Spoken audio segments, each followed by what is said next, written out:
Hello class, welcome to week 1 of our ENC 1102 course. My name is of course Mr. Volts, and today we're going to be talking about why we would study literature at all, and in particular, why would we study literary theory. It's reversed on the slide here, but work with me, it makes more sense that way in writing. So you'll see here on our first slide that today we always kind of start out in our lectures with our looking over our learning objectives here, just so we can meet the expectations of the college in terms of our course. We always have these front loaded right and center. So if you want to know what we're working on each week, I've listed here in bullet points for each one of our lectures every week, what we're kind of looking to get out of our assignments and about our lectures. Excuse me, you might hear me burping. I apologize about that. So there's going to be a lot of information on our slides this semester that, well, maybe not a lot, but at least some information on our slides this semester you can easily get in our web course. So like this week, we have a lot of information that isn't really necessary for us to go in depth with, at least for this kind of PowerPoint. See, our slides this week are mainly just kind of an introduction where our main question is, like I said at the beginning of our lecture here, we just want to know why would we want to study literature at all, and why would we want to study literary theory in particular. Those are the two main things we're looking to get out of this course, and those are the slides that we're going to be spending the most amount of time on. So you'll see here, we don't really need to do too much with the readings because that's already on our web course. And at the end of our slides, you will probably have noticed by now that we have a lot of like major periods, authors, works, themes, and literature. I will be covering those in this presentation, but I'm not going to ask you to like take like an assignment on them yet, or like an exam, or like write a discussion or response. We're not going to worry about that just now. I have plans for what we're going to do with the major authors, themes, so on, but for now, just maybe be studying them, look over them. That way, when kind of our big thing does come up a little bit later down the road in our course, things won't maybe be hitting you like a truck. So you can see here our readings this week. We'll go ahead and maybe skip by that. You can see our assignments due, so I guess we'll just go over that very briefly. Now, when I made our slides, I did have the MLA quizzes done at the time, so we were going to do those. But then it came to my attention that those aren't really working anymore. So, if you're watching this and you haven't seen my announcement yet, please don't worry about the MLA quizzes. When I sent that announcement, I thought I couldn't get rid of them, but I actually did manage to delete the quizzes shortly after that. So, if you haven't noticed by now, yeah, those aren't available anymore. Don't worry about what it says here on the slides. It doesn't matter. But we do have 3 assignments due this week. Now we have a reading quiz, discussion, and a poetry writing, and sometimes I call it a response assignment. Now, you may be thinking, oh my gosh, I can't believe I have to do 3 assignments, 2 writing assignments in the first week. Well, there's a reason for that. See, normally any class at a university is probably going to be 16 weeks. And if you have a class that you'll finish in 7 weeks or 12 weeks, that's actually been condensed from the 16-week version. And that's the boat that we're in. Not that it's a bad boat, it's just a busy one. So we need to complete 16 weeks worth of material in 7 weeks. Whew, yeah, okay, so that's a lot. And that's why we do have, on average, 3 assignments a week, because there are still certain expectations that we have to meet for the college and the state of Florida that we cannot meet if we don't have enough assignments to do so. So that is why we're generally going to be having a busier schedule than I might normally have in one of our classes. But I promise I'm doing my best to make the workload manageable for you. I know that you have lives outside our class, and I don't want to take away from that experience just so you can keep doing more work for us. And I promise the work that we're completing for our class isn't busy work. I promise that it matters. I've tried to make assignments scaffold into each other, which is a very fancy way of saying our midterm paper is a close reading paper. In week 2, we're practicing close reading. So we have a lot of minor assignments that are relatively low stakes compared to our major assignments, 2 really big papers in this class.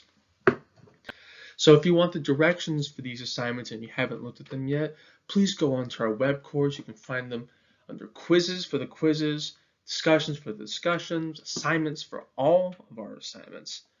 And you can find everything under modules. That's where everything is outlined for our course.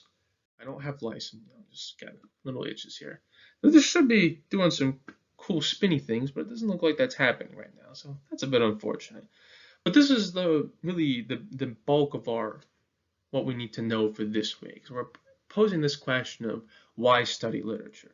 Now I say that this is going to be the meatiest part of our presentation, of our lecture today, but really we probably won't spend too much time on this. There are just a couple points I need to make about this question and about our next question. So let's go to our next slide. Let's play a game. Not the jigsaw saw horror kind of game, but I'm just genuinely curious if you're maybe following along. Maybe at this point you've already looked over the slides and you don't really want to do this. But if you wanted the context for this slide, then here we go. Look at all these quotes here. Look at all these different things. I'm bored. Let's watch a movie. I don't know what I'm doing. What's the point of it all? I feel like I'm alone and no one understands me. About half the quotes. Do those sound familiar? They probably do. Because we all experience emotions like these. We all go through these kind of experiences. You are not alone. You're never the only one who's bored. And you know why we ask these questions? What's the similarity between all of these? It's the human condition. Why do we study literature? Well, that's not working. What kind of PowerPoint? You know what? Why study literature? Because we want to learn about ourselves. Why do people write anything at all? People don't just write to pass the time or waste the time. If they're getting published, at this point, they're pondering something a little bit deeper. We want to know about who we are as people. The answers to the questions in that previous slide, it all has to do with the human condition. And there is no single one answer for any of that. An answer might not even be the appropriate term for it. But the reason why people write literature is because they're trying to provide an answer for some of those questions. What do we do when we feel all alone, that there's no one to help us? Well, one thing you could do is read a book. Because books explore the human condition. And so if people write to explore the human condition, then when we read their works, we too are pondering the same conversations in which they enter. That's why we study literature, so we can learn more about ourselves. Now, maybe to this point, your only experience with literature has been what you've been forced to read in your classes, and I honestly couldn't blame you if you despised literature because of that, because a lot of, especially, junior high, high school teachers, elementary teachers, they're not really doing much to captivate your interest, very generally. And we'll learn more about why studying literature might be really awful and boring next week in our lesson on formalism, structuralism, and deconstruction. But, it is true that it can often feel like there's no point in reading literature. It's just there to waste your time and give you F's on reading quizzes from teachers who might be struggling themselves. And I'm not trying to denigrate anyone's teachers at all. It's just that it feels like what's built into our literature curriculums, our writing curriculums across the United States is this fear of literature, this thing that literature needs to be forced upon students. And if you force people to do something, oftentimes we're not going to want to do it. Now, that was a bit tangential, but I promise for our course, I'm trying to make studying literature as fun, or if not fun, as painless as I can, because it shouldn't be a punishment to read. It's one of the great pleasures of our lives that we have this opportunity as human beings to just crack open a book.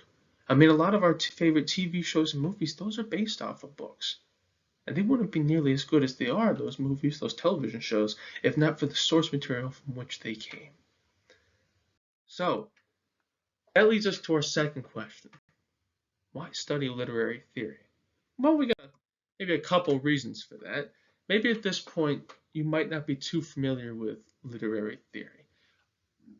Excuse me, as we'll learn next week, one of the things that we most often do in our literature courses, especially in high school, we do something called close readings. We just look at a passage very closely just to look at the passage. We don't do really much else. There might be some historical and social context in there, but other than that, we don't really have anything.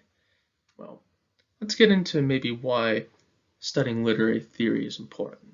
So I want you've probably been doing this already as I've been talking here, but to look at all these different theories that I've identified on this slide. Some of them you might not recognize. I wouldn't probably expect too many of you to recognize the first three: formalism, structuralism, deconstruction. New historicism might be a tall order. Cultural studies, culture might help us ground that a little bit. Post-colonial, we might know colonial, we might know the eco and eco-criticism. But then here are things we definitely know. Feminism, queer, disability, psychoanalysis, Marxism, the environmental, humanities, and race studies. Look at all those things we know. Why do those sound familiar? Well, I'm not saying that literary theory, scholars of literary theory necessarily invented those terms, but they have developed, expanded, and popularized them. So literary theory isn't just something that people at the university level do just because they like feeling like they're so much better, smarter than everyone else. No, it's not like that at all. See, literary theory has very real consequences and impacts on real life milieus. Milieu is just a fancy word for place. Look at me throwing around my word knowledge. So let's think about this. I'm sure by now most of us have heard about this rise in book bans. As of this video, it's October 19th, 2022. Last year and this year, there's been an exponential rise in book bans across the United States. Why? Literary theory can help us answer that. What about these books predisposes them or singles them out for banning? Well, we know, and I'm not making any political statements here, we know that most of the books that are being banned have been written by Black authors and LGBTQ authors. Literary theory can help us identify those qualities and help us identify other qualities that might tell us why books have been banned in certain areas. So, critical race theory is another. There's a huge conflict, especially here in Florida, about teaching critical race theory at any curriculum level, at the elementary level, I should say the primary level, the secondary level, the post-secondary level. Huge. Now, here's another one. This one might be a little bit meta, maybe. See, theory changes the way we think. Think of all the theorists you might know. I'm not going to maybe list any, but just think about it, what it means to be a theorist. What immediately jumps to mind when you think of theory? Well, chances are the umbrella term for anything you think of, anyone you think of, it's smart. See, what do the cool kids call smart? Well, whatever that is, that's what theory is going to help you look like. If you picture Einstein, he was all about theory. Probably the most famous theorist there ever was. Theory is important. It's not just scientific theory that's important, but literary theory too. And then lastly, this is just, the kind of English nerd way of saying this. Look at this. Literature, literary, they have like the same first 6 letters. I mean, they're so close-knit. So there's a whole field of human thought, and yes, I'm reading right off this point here, that's designed to glean meaning from literature. Why wouldn't you use it? Scholars aren't just, your Will Smith iRobots who have no minds of their own, just kind of murder things. No, they're people too. We don't want to waste our time either. So if we're not going to waste our time with literary theory, we surely aren't going to make you waste your time with it. It's something that we do together. So now we're going to kind of maybe get into some quick authorial context, some poetic context for our poem this week. Now, you may have noticed in the novel for our course, which is Frances Hodgson Burnett's The Secret Garden, you may have noticed the little author's biography there and the little scholarly piece at the beginning. I didn't assign that for us to read, but those are important. So that's why I'm not really going really much in depth with Burnett here, because a lot of the details I pulled from this are details that you can easily find in the novel if you want to learn them. So, but just to go through it really quick, Burnett was a children's literature author who was wildly popular during the late 19th and early 20th centuries. And I mean wildly popular. You'll see a quote in our book that it's probably pretty accurate here. Frances Hodgson Burnett is to the children's literature of the late 19th and early 20th centuries as that J.K. Rowling is for children's literature now. I mean, Rowling has entire sections of bookstores dedicated to her work. If you go to your nearest Barnes & Noble, I guarantee there's going to be at least 17,000 square feet devoted to Harry Potter. For good reason. I mean, those are great books. That's the kind of level that Burnett was at over 100 years ago. And here's something that's very important to know about her. Now, I believe in our copy of The Secret Garden, somewhere toward the beginning or end of that is a quote. I think it's toward the end in like further reading. There's a quote where a newspaper reviewer for The Secret Garden says that if Henry James, who's an American author, is the most English of the Americans, Frances Hodgson Burnett is the most American of the English. So what does that quote mean? Well, if James was an American author, Burnett is technically more of an English author, and she's specifically in the Victorian style, which we're going to learn a little bit about later. But maybe if I'm trying to clarify this a little bit more, Burnett made, I think, somewhere around 30 plus trips across the Atlantic during her lifetime. She was born in England, but she kept going back to America, and she would go back and forth to the point that her writing style kind of subsumed her lifestyle, so that even though she has like a kind of Victorian tone to her writing and that a lot of the themes are very Charles Dickens-like, the writing itself is pretty American. It's very blunt's not the right word for it, and neither is plain, but it's almost kind of unadorned, where it just has that kind of American oomph to it. And she loved happy endings. So if you're the type of person who kind of gets scared away from sad endings, don't worry about that. Burnett has you covered. She loves happy endings. You'll probably won't find a Burnett story that doesn't have a happy ending. This is in line with some of the themes that we can identify in her work. And we're going to see that a little bit in The Secret Garden, so I won't mention the themes anymore right now. So we, of course, are reading The Secret Garden, but there's one other text I want to draw your attention to from Burnett, and that's called Little Lord Fauntleroy. Now, Burnett experienced some literary success before this novel, but this one, Fauntleroy, just completely took off. Okay, it might be worth just looking up that name and going to Google Images with your safe search on, and just seeing the type of pictures that come up. I mean, this book was so huge back in the day, a rags to riches story about this, well, he became Lord Fauntleroy, about this poor kid who goes around like Heidi and Pollyanna just being so positive he just changes everyone's negative thinking.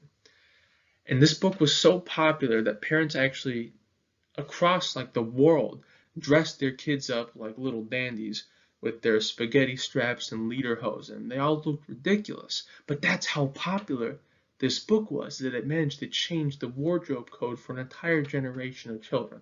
It's crazy.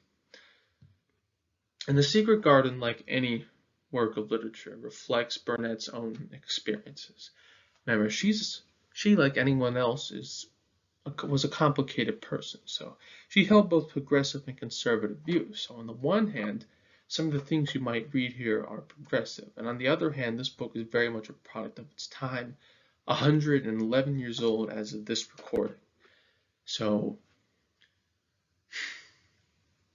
I must advise you that we will be reading some uncomfortable material in this book. Nothing like profanity, nothing explicit, but some of the subject matter that was fine for when it was written is definitely not fine now. Thankfully, though, our class, we do have a lot of forums to be able to explore sensitive issues like this, and I encourage you, if something bothers you, take Burnett to task on a discussion post. Please. Now, The Secret Garden. So, this book is Burnett's most enduringly popular work. I mean, it's the most widely available of all her texts, and the most widely read, too. Now, you can still find texts like Little Lord Fauntleroy on Amazon, but you won't find a text that's more popular, that has more adaptations of it than the one we're reading for our class. And it presents a fertile ground for the study of literary theory as well, everything from race to feminism to disability studies and more. There's so many avenues that we can explore. And so I think this might be really helpful for giving you options for our midterm and our final papers. So some of the themes in this text: the healing powers of gardens, positive thinking, the loss of innocence, maturity, and the sense of insiderness and outsiderness, what it means to belong and what it means to exist on the edge of belonging. Then the book also questions what it means to be religious. Burnett kind of dabbled in the spiritual, and in this sense I say spiritual as a sort of Ouija board-like thing, going into these strange seances where you have a crystal ball and floating ghosts around, that kind of spiritual. Being able to communicate with the dead, that kind of spiritual. So, not always going to be what we might know as Christian religion or Jewish religion. That last point here, and then let's go into our Kipling. And I believe we're nearing the end of this week's kind of meaty portion for the lecture. Rudyard Kipling. If you know his name, you probably know him from the Jungle Book, the one with Mowgli, where this child in India is raised by wild bears and tigers and snakes or whatever else is going on in there. And he had his heyday, kind of like Burnett in the late 19th to kind of early mid 20th century. And he actually won the Nobel Prize for Literature in 1907, so he got that ultimate merit of literary acclaim. And he's enduringly popular, just like Burnett. And his legacy especially has been reevaluated through the lens of the post-colonial, which we're going to see with this poem. Yeah, this poem has some of that old kind of 19th century language to it, so it's going to be a little bit difficult for us to unpack. But if you wanted my thoughts now, I'm not maybe going to go too in-depth with it because I really want to see your thoughts first. Yeah, this is a tough one because it's exactly I've assigned a link to this poem that gives us a little bit of context for it. So you're gonna see, yeah, this is a pro-imperialist poem, and if we might not know what that means right now, it goes like this: imperialism is the belief in sort of colonization. So we're extending our reach to the stars above, like Team Rocket, but in real life and much more serious and racist. So oftentimes imperialist powers are going to be, say, your Imperial England for like 500 years, starting in the Middle Ages around I think the 14th century. Imperial America in the 19th and 20th centuries, Imperial Japan in the 20th centuries.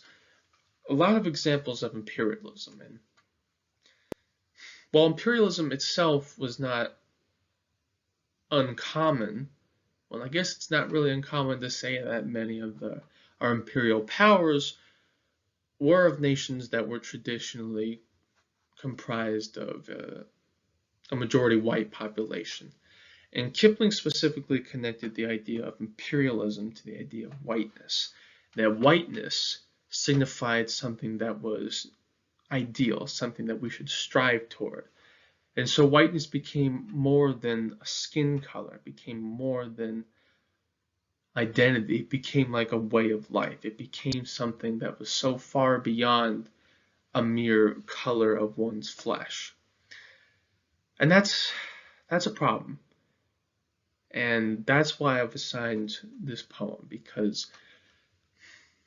this poem, perhaps more than any other that we could read in relation to Burnett's novel, really shows us the kind of context, the kind of feelings that Burnett herself might have had as she was writing this poem. Even if they were implicit, she didn't necessarily explicitly profess them.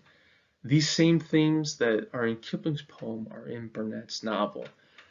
And so we can see here that whiteness connoted civility, and that to be anything other than white was to connote a sense of primitivity.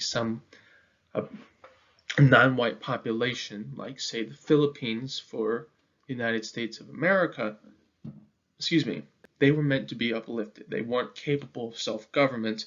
The white people need to step in there and bring them into the light.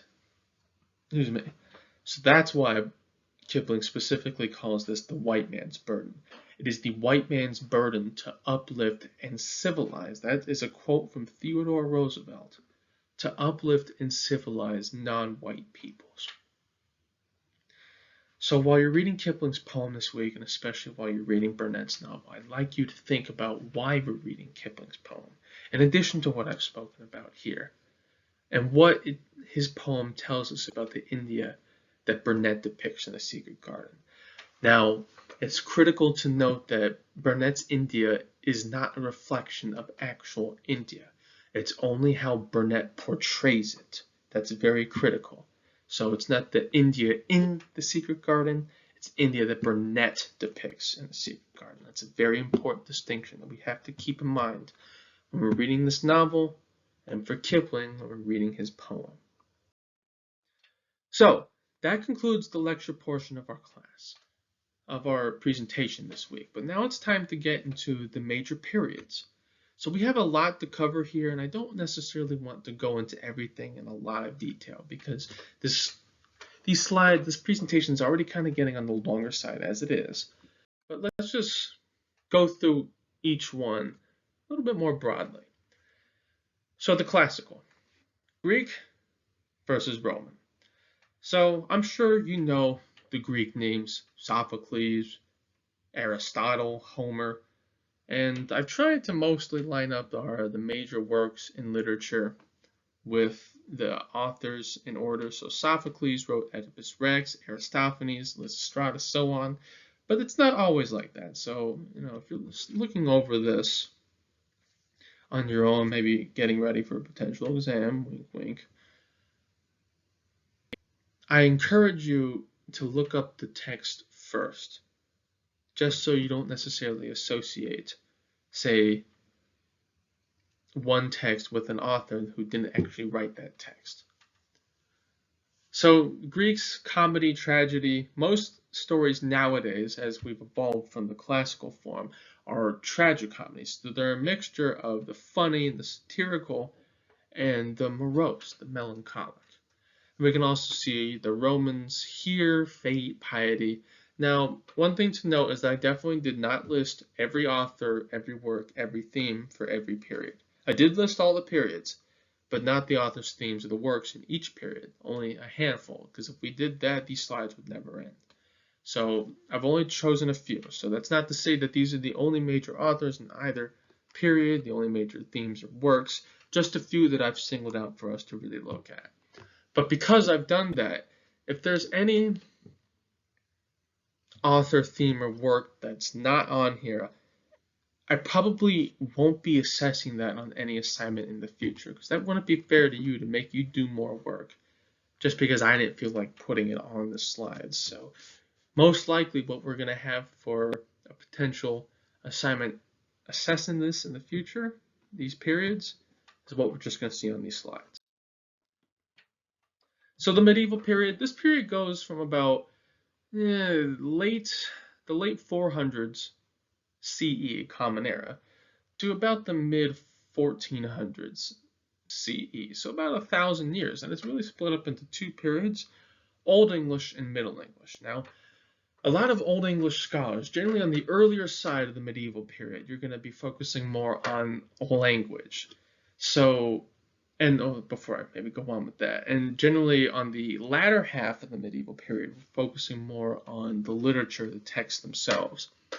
And the reason why is because we have to keep in mind that having near universal literacy in a nation, in many developed nations around the world today, is a very recent occurrence, and a lot of people still don't have that kind of that fluency, that literacy with the letters.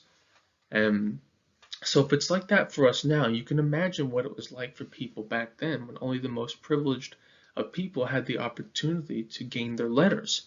So that's why a lot of the Old English texts and the early Middle English texts focus more on the language. A lot of things have been expurgated, they've been lost in a fire, like the Beowulf manuscript. A lot of texts, it's very difficult for us to maybe trace linguistic patterns and define languages, period, that came from 1700 years ago. Now, that's not to say that every text came from 1700 years ago in the Old English period, but that is to say that they come around that sort of time. So I've been kind of talking in circles here, but the most important thing we should know about Old English, I'm sure you guys have heard of Beowulf. Yeah, Beowulf's an Old English text. I've listed a few more here, Bede, Cadman. And the big thing about Old English, one of the biggest themes, heroism, the elegiac. Some of the biggest themes, I should say, heroism, the elegiac, and religion. Because if you think back to, if you think what year is it? 2022? 2022 years what? Since Christ. Yes. If that was your answer, absolutely. Now, that doesn't mean that Christianity as a religion necessarily spread everywhere right away. It took a long time for Christianity to, say, reach the Scandinavian nations in more northern Europe. That's why one of our biggest themes is religion, because at this point, to get to European nations as we know them today, back then, it was just making the rounds.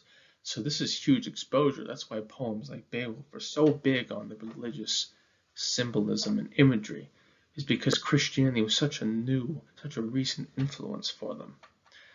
Now, Middle English, I'm sure you all are familiar with most of the authors here. If you don't know the Gawain poet, that's all right, but you might know the name Gawain, or La Mort d'Arthur, that's just the death of Arthur. So we both know, we all know King Arthur, we know Gawain. There was just actually a recent movie adaptation of Sir Gawain and the Green Knight that maybe some of you saw, I think from 2021.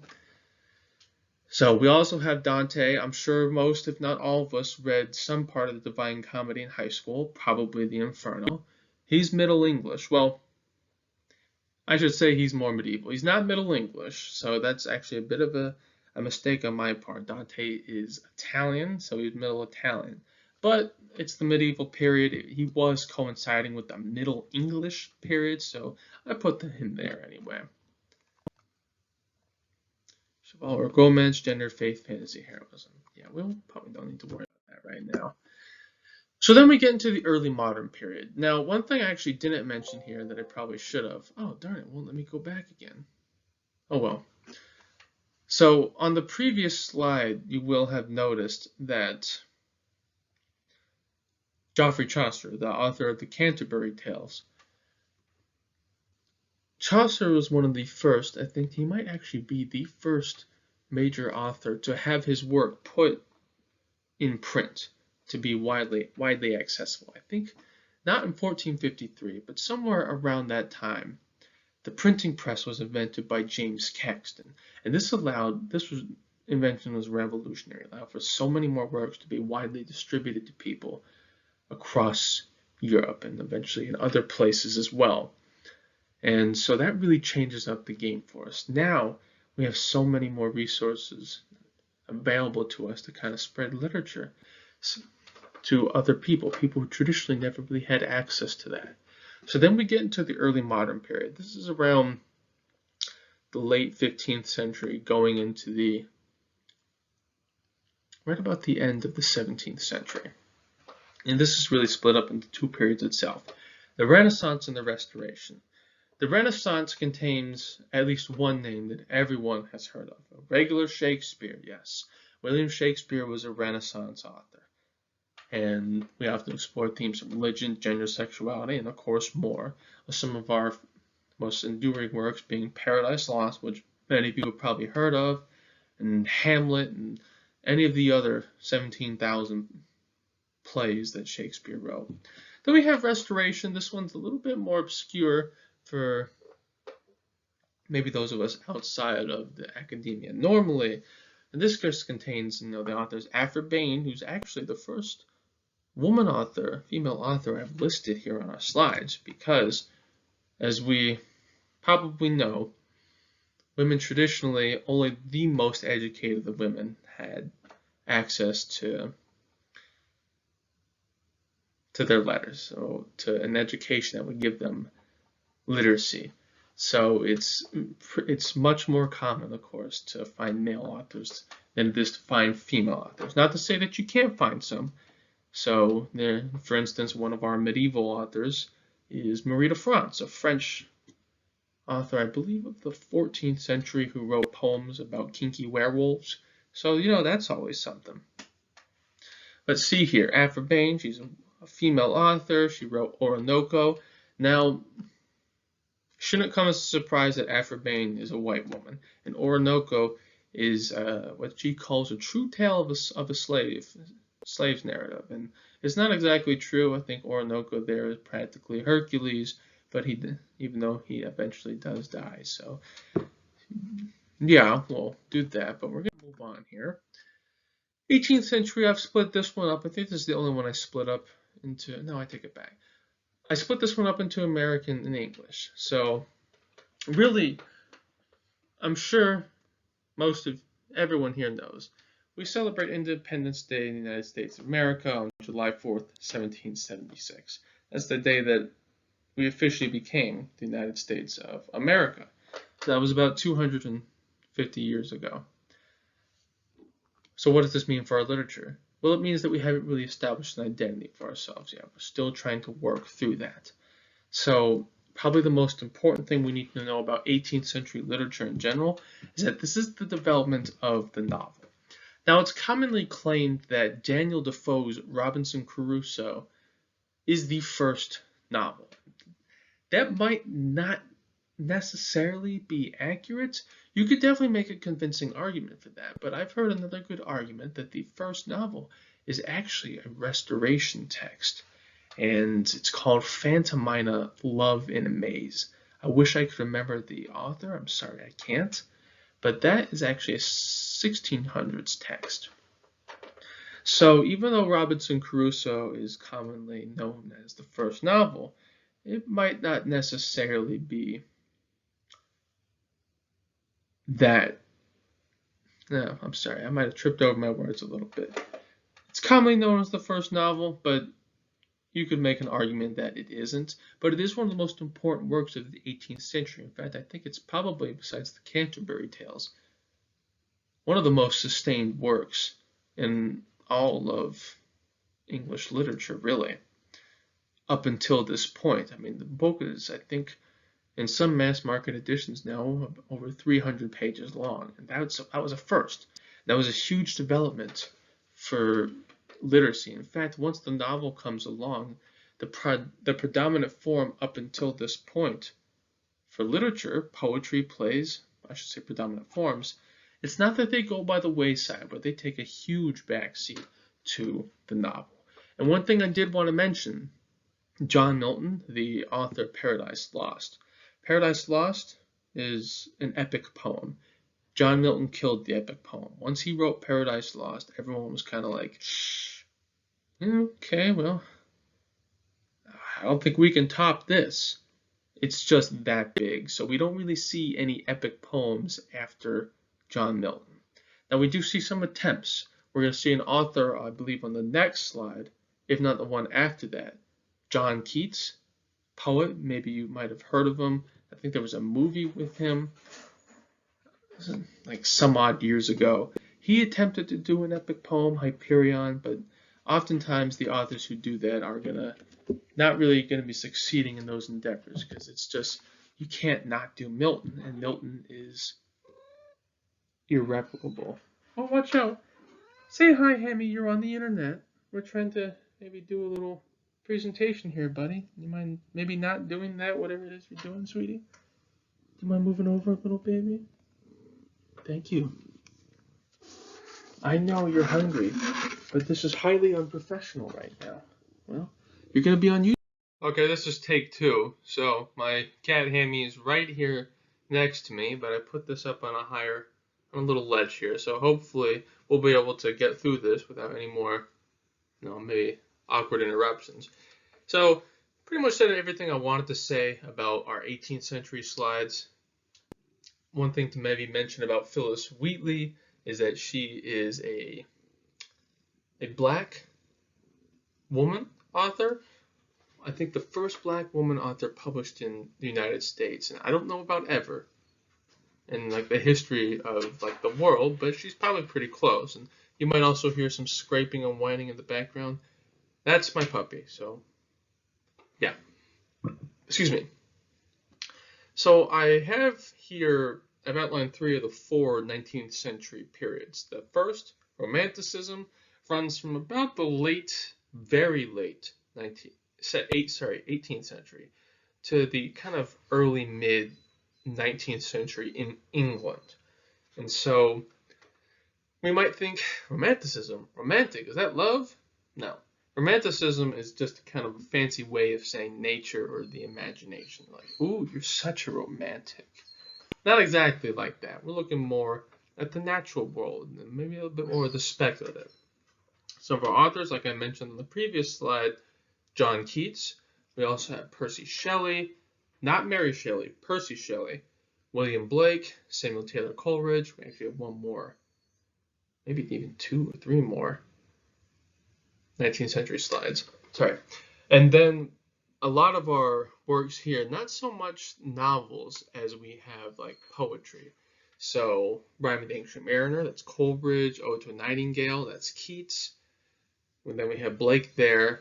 Then we have Transcendentalism, and this is another fancy word for like nature, for the anti-materialist, for the idealism.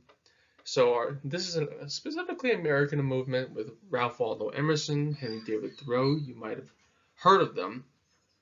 And you might notice with the Romanticists and the Transcendentalists that we have it's a pretty obvious connection. We have like this connection of nature. See, a lot of authors during this time were responding to the increasing push toward industrialization and manufacturing industries, and they really felt like we needed to return to the pastoral so that we didn't lose our roots, our sense of who we are as human beings. So they focus on nature.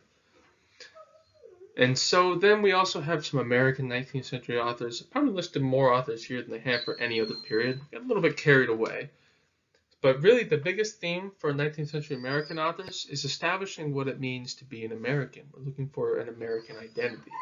So Emerson and Thoreau are both American, but a lot of the authors here on this side, they were really questioning what it means to have a nation of our own and to step out of Britain's shadow. Because one of the funniest things to me, at least to me, about the early Americas, Seth, buddy, calm down, it's okay.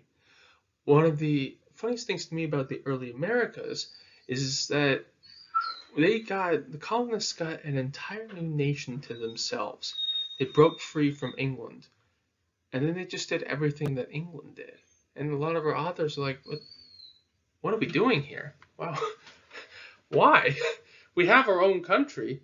Let's establish what it means to be an American. Let's be American. Let's just not be Neo-England.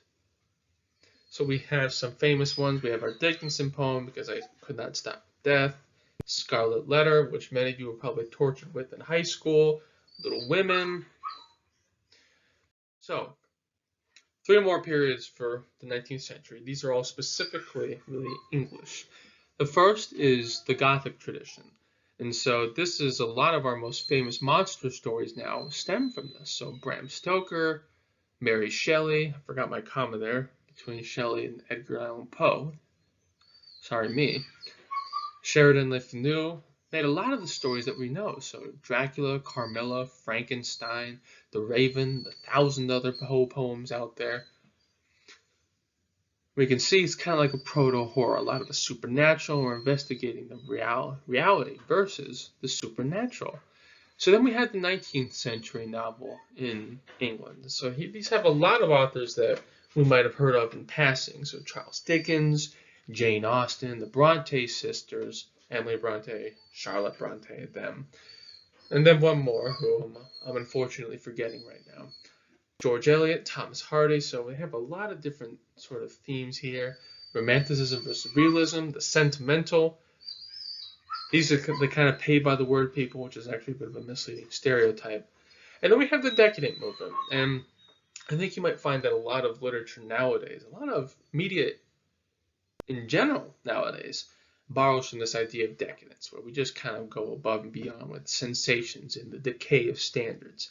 So we have Oscar Wilde and Charles Baudelaire to thank for that. Baudelaire, I wouldn't probably expect many of you, if any of you, to know, but really, his Le Fleur de Mal was 50 Shades of Grey before 50 Shades of Grey. He was too scandalous for France. Yes, I just said that. Now finally, this is the end of our little presentation here with the 20th and the 21st centuries. So we have two main movements that characterize this period that we're living in now. We have the modernist movement, which is everything kind of pre-1945, so before the end of World War II. And then we have the postmodernist movement, and that's everything post-1945. So everything after World War II. So some movements within the modernist one, the Harlem Renaissance, which is a new age of African American literature. And then the Jazz Age, which has like your F. Scott Fitzgerald, people like that. And so you'll notice I actually didn't write down really any, besides Langston Hughes and Ernest Hemingway, American authors in modernism. I actually didn't list, I think, yeah, F. Scott Fitzgerald is probably our most well-known Jazz Age author, but he's not on there. But then you'll also see, like, say, Harlem Renaissance, one of our big figures is Langston Hughes. There's also Nella Larson, who wrote the novella Passing, which, if you don't know, is the inspiration for I think the show and the book, The Vanishing Half, the show being on Netflix. So there you go. Seth, sweetie, it's okay. It's okay. Then some themes here: stream of consciousness, subjectivism, disillusionment. So if you've ever had to read these awful early 20th century novels and you don't know why they're so difficult to understand, this is why. Stream of consciousness is a very fancy way of saying the writing is as written.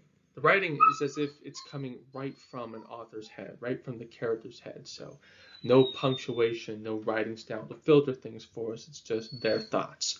That's why Beloved by Toni Morrison is the bane of so many teenagers' existence in high school, because a lot of that's written in a stream of consciousness style. And so one big thing we need to note about modernism is that you'll remember from the slide 2 slides ago about Romanticism and Transcendentalism, where we had this sort of return to nature after a big kind of push toward industrialization. See, heading into the 20th century, every kind of turn of the century, this fin de cycle mindset, that being FIN-DE-SIECLE, with the turn of every century, we start pondering on mortality, what it means to be human, and what it's like to live in this new century. We saw it with the bicentennial. We see it every turn of the century. And one of the things we thought coming into the 20th century was just how much more advanced we were as a species than we've ever been.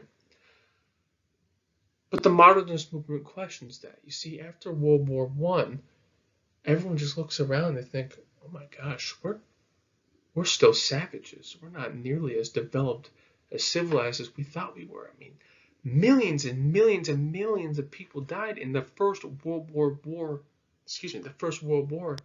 in history. That's why we have the sense of disillusionment and modernist literature, because we became disillusioned with what it means to be human, with what it means to be ourselves, and so we're questioning who we are as a very species. And finally, we have the postmodernist movement. Now, the dumbest thing that academics have probably ever done, for some reason, they called the modernist movement the modernist movement. But that doesn't make any sense, and you might see where I'm going here. The time period that we're living in now, that's modern. The modernist movement that these guys are referring to was a time before television. Think about that. Let alone having Technicolor widely available in any televisual or cinematic medium. If that's modern, where do we go from here 100 years from now? Well, that's the dilemma we're in. We're now in the postmodernist era, and who knows where we go from here? Do we go to postmodernist, modernist? Who knows? Well, we'll probably have to come up with a new name entirely, but that's not necessarily the point. So postmodernism is really defined. I think this might be the most important thing I can point us to here. Postmodernism is defined by the sense of what we call intersectionality, a term developed, or I should say created by scholar Kimberly Crenshaw, I believe, in 1989. And that's just a fancy way of saying we've gone multicultural, folks. So it's more than just white people dominating everything. We have a body of literature, a body of scholarship, and understanding the human race that actually is an embodiment of who we are as a people. We don't all look like white people. We're not all white. We're not all male men. We're not all women. We have so many different identities. That is the key theme, I think, of postmodernist literature, is that we're finally recognizing that. We're finally recognizing the diversity that is inherent to the entire human species. Now, I have listed here 2 white authors and 1 Hispanic author, but like I said, this isn't so much an exhaustive list of authors as it is just trying to get some typifying works of the period out.